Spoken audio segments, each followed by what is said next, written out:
మా ప్లాట్స్ మాకిప్పించండి. ఎంఆర్ఓకు బాధితుల ఫిర్యాదు. జుల్కల్ గ్రామ పరిధిలోని 23, 24, 32 సర్వే నంబర్లలోని ప్లాట్స్ ను భూ యజమాని స్వాధీనం చేసుకుని బాధితులకు తుపాకీతో బెదిరిస్తున్నారనే ఆరోపణలపై ఆ సర్వే నంబర్లలో ఫ్లాట్స్ కొన్న బాధితులు గురువారం కంది ఎంఆర్ఓను కలిసి భూ యజమానిపై ఫిర్యాదు చేశారు. తాము కొన్న ఫ్లాట్స్ తమకు ఇప్పించాలని భూ యజమాని 2006లో సేల్ డీడ్ చేసి వ్యవసాయ భూమిగా తిరిగి మార్చుకుని చుట్టూ ప్రహారీ గోడ నిర్మించి అక్రమంగా తమ ప్లాట్లను ఆక్రమించారని బాధితులు వాపోయారు. ప్లాట్లను తిరిగి ఇవ్వాలని అడిగిన బాధితులపై భూ యజమాని తుపాకీతో బెదిరిస్తున్నారని బాధితులు ఆవేదన వెలుగుచ్చారు. వెంటనే తమ ప్లాట్లు తమకు అప్పగించాలని, లేకపోతే కలెక్టరేట్ ముట్టడికి కూడా వెనకాడమని బాధితులు ఎంఆర్ఓకు వినతి పత్రం అందజేశారు. ఈ కార్యక్రమంలో మాజీ సర్పంచ్ లక్ష్మణ్, యూసుఫ్, ప్రభు, యాదగిరి, నరసింహారెడ్డి, గోపాల్, మల్లేశం, హైదర్, కాజా ఖాన్, రాములు, మల్లేశం గౌడ్, లక్ష్మాగౌడ్, ఖలీల్, సాయి తదితరులు పాల్గొన్నారు.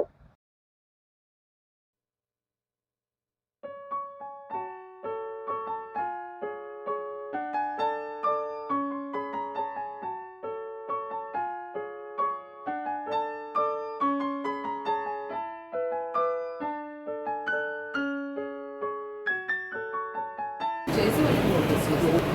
ఆ సార్ దగ్గరికి కనుగొని రాంగ్ పర్మిషన్ ఇచ్చారు. ప్రభుత్వం అన్ని కన్వర్షన్ అయిన స్టార్టింగ్ అయిన వాటికన్నీ రైతు బంధు గోపాల్ జుల్కల్, నా పేరు గోపాల్ జుల్కల్. అయితే మాది జుల్కల్ గ్రామంలో 13 ఎకరాలలో మా ప్లాట్లు ఉన్నాయి. అది 23, 24, 32 సర్వే నెంబర్లో ప్లాట్లు ఉన్నాయి. ఆ ప్లాట్లు అమ్మిన తర్వాత మళ్ళీ దాన్ని అగ్రికల్చర్ ల్యాండ్గా మార్చి వేరే అమ్ముకున్నారు. అయితే అతను వచ్చి ఇప్పుడు ఏం చేసిందంటే మొత్తం చుట్టూ కాంపౌండ్ వాళ్ళు వేసి మాకు ప్లాట్లన్నీ జడిపేసి మీరు ఏం లేదు మొత్తం నాదే ఉన్నది అంటున్నాడు. కేసీఆర్ ఈ ధరని పెట్టినప్పుడు గిట్ట పాస్బుక్లు అప్లై చేసినాం. అప్పుడు ప్లాట్లు జీపీ లేఅవుట్ ఉంది కాబట్టి పాస్బుక్ రాదని చెప్పారు. మొన్న ఎల్ఆర్ఎస్ గిట్ట కట్టుకున్నాం. ప్లాట్లు మాకే ఉన్నాయి. ఆయన మొన్న పోతే గిట్ట గన్ను చూపిస్తున్నాడు. ఆయన మీరు ఎవరు చెప్తారు చెప్పుకొని అంటున్నాడు. మా ప్లాట్లు మేము ఎవరు చెప్పుకుంటాం? ప్లాట్లు మావి, మేము ఎవరు చెప్పుకుంటాం? మా ప్లాట్లలో మేము పోయి మళ్ళీ మేము మా ఇల్లు కట్టుకుంటాం. మా ప్లాట్లు మేము మళ్ళీ కబ్జా చేసుకుంటాం. మా రాళ్ళని వీకేసారు. మా రాళ్ళు మేము మళ్ళీ వాతుకుంటాం. ఆయన ఏమో గేట్ వే వాచ్మెన్ పెట్టుకొని గేట్ వే తాళం వేసుకుంటున్నాడు. పెద్ద కాంపౌండ్ వాళ్ళు కట్టుకున్నాడు. మాకు ఓనిస్తలేడు. మా ప్లాట్లు మాకు ఇచ్చేస్తే మా జాగాలలో మేము కూర్చుంటాం కదా. ఇప్పుడు ఎంతోమంది రైతులు కంపెనీలలో మీకు లేవు ప్లాట్లు అంటే ఎటు పోవాలి, ఏం చేయాలి? అందుకే ఎంఆర్ఓ గారికి సంబంధించడం. రేపు అవసరం ఉంటే ఆర్డీఓ సార్ దగ్గరికి పోతాం, కలెక్టర్ సార్ దగ్గరికి పోతాం, అందరి దగ్గరికి పోతాం. మేమేమి వదిలేదు లేదు. అంత చిన్న చిన్న పని చేసుకునే వాళ్ళు ఉన్నారు. ఆయన అందరికి ఇబ్బంది పెడుతున్నాయన. ఆయన రావాలి, ఆయన వచ్చిన దాకా వదలం, ప్లాట్లు మాత్రం వదలం. నా పేరు లక్ష్మణ్, జుల్కల్ గ్రామ నివాసిని. జుల్కల్ గ్రామంలో 23, 24, 32 సర్వే నెంబర్లో ప్లాట్లు ఉన్నాయి. ఆ ప్లాట్లు 1989, 90లో ప్లాట్లు చేసి ప్లాట్లు అమ్మి మళ్ళా 2006లో దాన్ని ప్లాట్లు తీసేసి సెల్డీడీ కింద వేరే రిజిస్ట్రేషన్ చేశారు.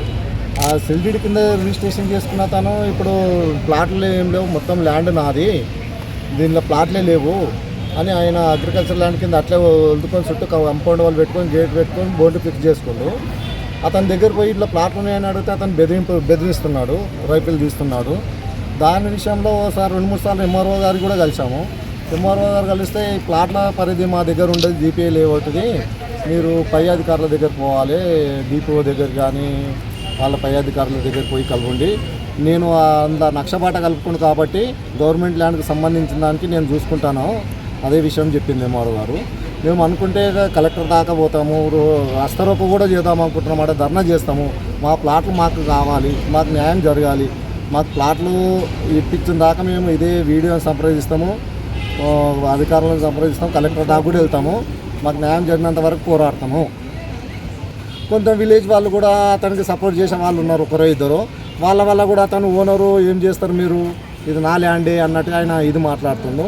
అలా ప్లాట్లు ఉన్నాయి, చాలామంది బాధితులు ఉన్నారు, వాళ్ళు అందరు రోడ్ల మీద పడతారు. దానికి కాకుండా తగిన న్యాయం చేయగలరని మనం చేస్తాం. గ్రామంలో 1989, 90లో ప్లాట్లు జరగడం, వెంచర్ జీపీ లేఅవుట్ వెంచర్ వేయడం జరిగింది.